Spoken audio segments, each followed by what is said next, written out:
Welcome back to your favorite channel, everyone. In this video, I'll discuss about money's life lessons and experiences. To begin, money might be defined as a commodity recognized as a means of exchange in a variety of economies. Money circulates among people from all walks of life, from region to region and country to country, facilitating trade. It can also be used to determine values and prices, as well as to measure wealth. As a result, money is an extremely significant facet of your life, particularly in terms of how you engage with it on a daily basis. Money attracts a lot of attention, since it is a necessary item, and it may be used well or badly. What can we learn about money from this? How can we make the most of this vital resource that governs all of our decisions? Make sure to watch this video all the way through if you want to understand more about money. Let's get this video started, shall we? The first habit is start saving right now. You, me, and pretty much everyone you know always complain about not having enough money to save. But if you push yourself and spend your hard-earned money diligently, you'll be able to save something. Most people wait until they get a raise or receive a large sum of money to start saving. But you're smarter than that, and you'll start saving right away. Focus and determination will aid you in beginning a journey of wise resource management and saving. You don't have to wait till tomorrow. You may begin right now with whatever you have, no matter how insignificant. After a few years, you'll be surprised at how much money your savings have generated through compounded interest. However, finding a good and trustworthy financial institution or financial product to save your money is crucial. Put your money where it can give you a high rate of interest while incurring low fees, and you'll see it increase. The second habit is never borrow money if you can't afford to repay it. It's fascinating that when many people have an immediate financial need, the first thing that comes to mind is borrowing money, usually at a very high interest rate. They never have a plan in place to repay the money. This unsafe circumstance may make it harder for you to repay your loan. Extra expenditures and interest will stymie your financial goals, as you can see. You could end yourself losing more than you bargained for. It is critical and vital. So before you borrow money, you must have a strategy in place for how you will repay it. The unfortunate reality is that interest on debt accrues regardless of your current financial circumstances, or if you are having difficulty paying it. It's also crucial to understand why you're borrowing money and for what reason you're borrowing it. If you borrow money to buy something that appreciates in value, such as land or property, you'll have a higher chance of managing it since you may sell it and repay your loan. However, if you spend your money on consumer goods and entertainment, you will have a difficult time repaying your debt. The third habit is nothing is free. Have you ever been to town and seen someone shouting, "Get our services for free," or "Get our items for free," or something similar? It goes without saying that there is no such thing as a free lunch. There's always a catch. If you look closely, the individual giving away free stuff is also taking something. It's always a good idea to be cautious and consider whether what you're providing is comparable to what you're getting for free. The majority of the time, there is a catch to these freebies, so do your research first.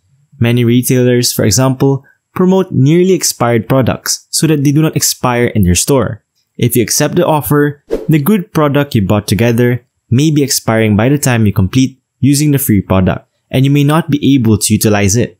Always ask yourself why something is being provided to you for free is a healthy habit to develop.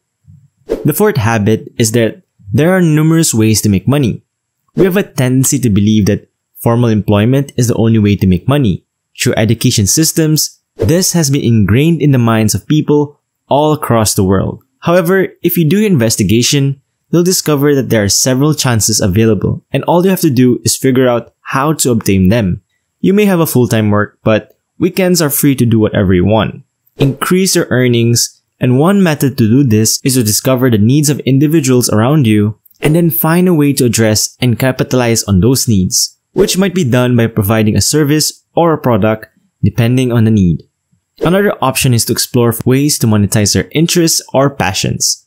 There are no restrictions in this area since, because we live in a dynamic environment, people's wants will always arise.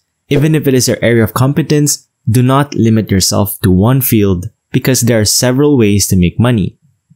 The fifth habit is your employer owes you nothing. Your boss owes you nothing except a payment at the end of the month, and possibly some respect. Work is beneficial since it provides a consistent source of money for the duration of your employment. However, things may not always stay the same, and a job may become unavailable at some point. This could be due to economic changes, such as firm mergers, takeovers, or downsizing, preventing your place of employment from continuing to operate. When you work for someone, you should be aware that anything might happen, and you should prepare yourself in case something does. Even if you have a steady employment, look for methods to supplement your income or start a side business. Many people also try to manage and plan their money effectively by putting money aside in interest-earning accounts to provide a cushion if they lose their work. The sixth habit is invest in what you require. It's a good idea to limit your spending, especially on products you don't require. You may purchase items just because others are doing so, or because someone is making a fantastic deal on something you want. You should consider whether you actually need to move or whether your budget permits you to do so. We frequently purchase items only to discover later that we could have done without them and that they offer no value to our lives. Spending your hard-earned money irresponsibly can only make you sad and full of regrets. Nobody can drive 2 automobiles or live in 2 houses at the same time, if you think about it. I've seen examples where people have purchased a large number of residences that they don't use or rent out to make money, in which thereafter depreciate in value due to neglect.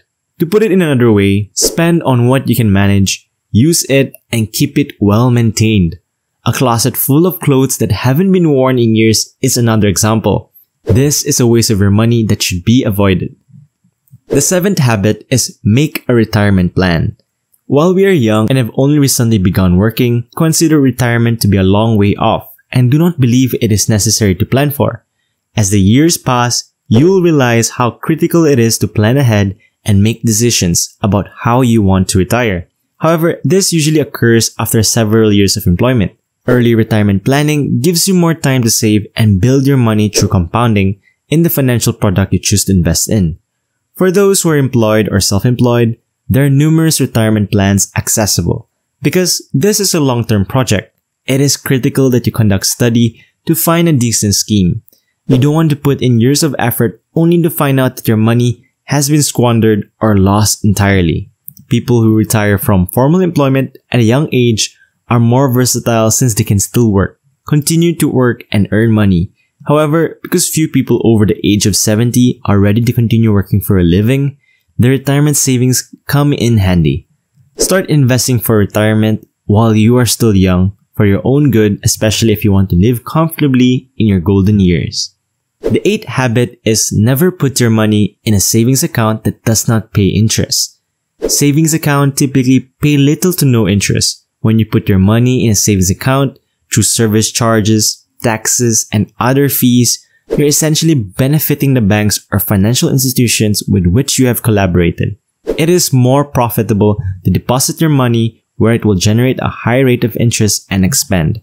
Because money market funds offer better rates than banks, it's important to figure out where you should put your money. This is an area where you should take your time and look for the best investment opportunities. You can spread your risk by working with a variety of investing partners who can help you achieve your objectives and wishes to accomplish. People are sometimes unsure whether to invest because there are so many options. There are unethical companies out there that do not properly manage funds in the interest of their consumers. On the other side, we have a number of excellent and respectable institutions that have been approved to manage people's money. Use your connections to receive references that will lead you in the proper route. The ninth habit is not every deal is profitable. Many people peddle ideas on how to get rich quickly or how to make or increase money quickly in today's paced environment. You should be cautious of such things and take a step back to review. Some deals promise unrealistically high yields and people have fell for them and lost a lot of money. Although not all deals are negative, you need to exercise caution to ensure that you're only dealing with genuine individuals. Deals can also start out well but turn bad later on, costing you money. Choose prudently because not all deals are worth your time and money. On the other hand, You don't want to miss out on fantastic possibilities, so balance your alternatives carefully and only accept risks that you can manage. Sometimes you need to know everything about a project so you can make the best decision possible before jumping into it. You can also invest a small amount while testing the waters to see if it is truly worthwhile. Thank you for watching. Don't forget to subscribe, leave a like, and comment down below what you would love to see next. And I'll see you in the next video.